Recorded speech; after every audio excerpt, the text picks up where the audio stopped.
Hi, I'm Lisa. Welcome to my channel. This is my random recipes. These are the condiments. Today I'm working on the end of the jams and the jellies. Technically what I'm making today isn't a jam or a jelly, but it just sort of fit in this section.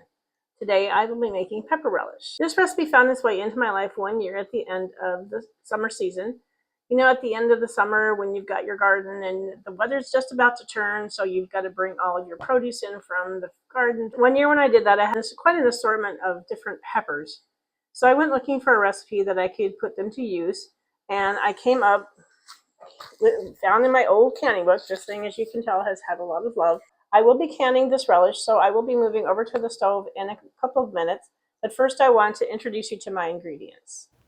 I will be using 9 assorted bell peppers, 3 sweet onions, a teaspoon and a half of pickling salt, 1 cup of sugar, 1/4 teaspoon of red pepper flakes, and 3/4 cup of white distilled vinegar. I will turn this down so you can see what I have. This is 9 assorted bell peppers. I have green, red, yellow, and orange. This is 3 sweet onions. This is 3/4 cup of distilled white vinegar. This is 1 cup of sugar, a teaspoon and a half of pickling salt, and 3/4 of a teaspoon of crushed red peppers. So I'm going to pause my camera. I'm going to change over to the stove and I'll meet you over there. So I'm over here at the stove. I'm going to turn my camera down so you can see into the pot, and then you can see what I'm doing here. This recipe isn't hard, but it isn't quick. So we're going to start off with our peppers. This is 9 assorted bell peppers. And then this is 3 sweet onions chopped up. To that I'm going to add my salt.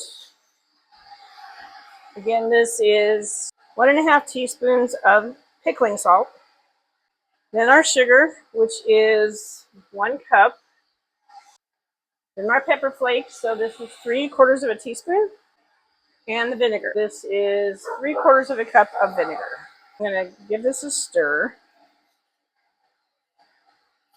As you see, there's not a lot of liquid added to this. So the liquid that's going to create the relish comes out of the peppers and then the onions. As I say, this is not a hard recipe to make, but it is not a quick one. This is going to have to cook down for a while.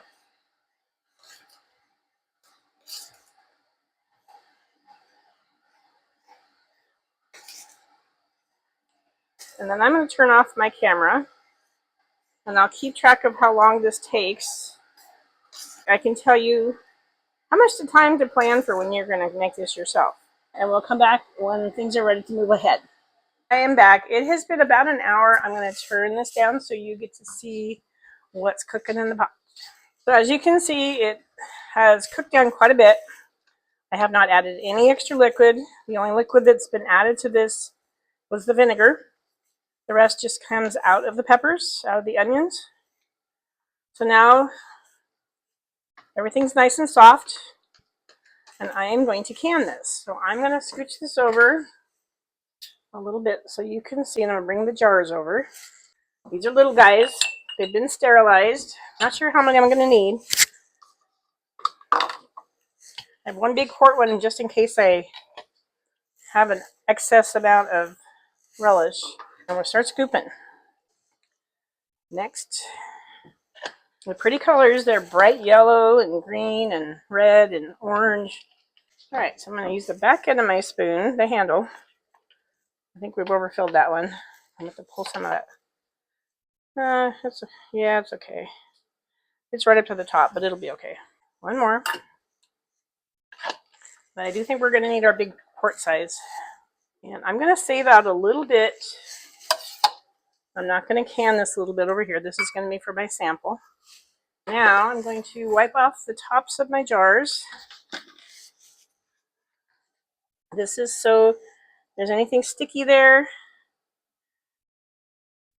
we'll wipe that off so that the lids will adhere. Attention to detail on this kind of stuff is important. The jars are sticky on the outside, but that's okay because we can always wipe those off after we're done.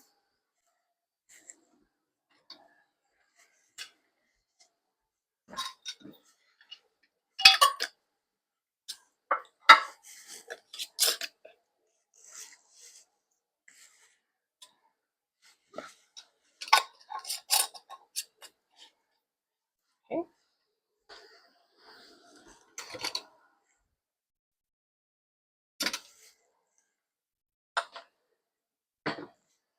I'm bringing my water in my water bath up to a boil again.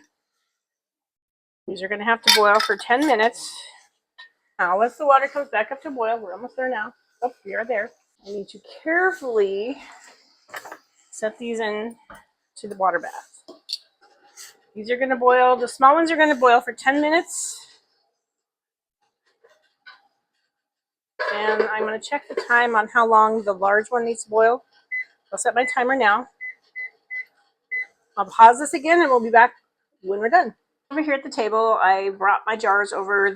I think they've pretty much all sealed now. I was hoping I could get one to seal while you were here so that you could hear it. Yeah, they've already all sealed. I checked the time in my canning book. The quart size also was 10 minutes, so they've all been cooked for 10 minutes. Took them out of the water bath. They're beginning to cool down now. It'll take a while for them to fully cool down. I saved a little bit out to sample. I don't really have anything to put it on. Normally, I would mix this in with tuna fish. I'm going to turn this down so you can see the jars.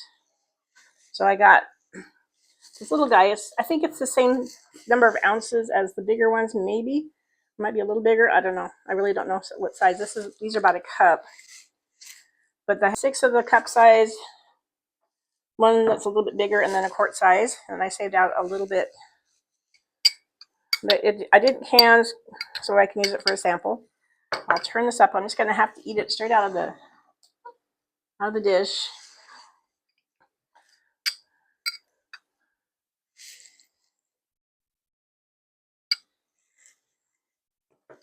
There's a little bit of crunch to it.